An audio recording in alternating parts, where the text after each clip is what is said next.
In today's video, I'm going to teach you how to change collection order in Shopify. By the end, you'll know exactly how to control the way products appear in your collections so you can highlight bestsellers, showcase new arrivals, or create a custom merchandising flow. Start by opening your browser and going to shopify.com. Click login and sign in using your email or any of the other login options you prefer.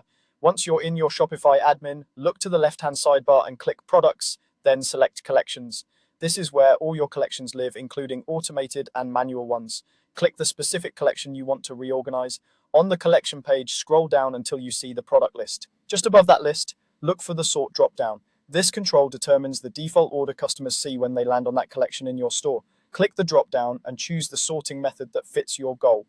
Best selling puts your top performers first using your store's sales data.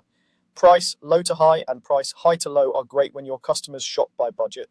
AZ sorts by product title alphabetically, which is useful for large catalogs or when you maintain consistent naming. Newest surfaces the most recently added products first, perfect for drops and seasonal updates. A manual lets you craft a custom order by dragging and dropping products into the exact sequence you want. If you choose manual, you'll notice drag handles appear beside each product in the list. Click and drag items up or down to set your preferred order. This is ideal for merchandising campaigns, putting hero products first, or grouping items that belong together.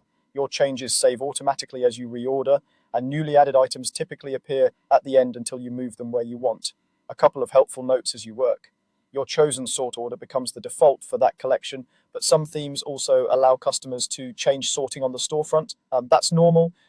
Your selection controls the default view. If you don't see drag handles, make sure the sort drop-down is set to manual. If a product seems missing, it may not belong to that collection based on its conditions, so double check the collection rules.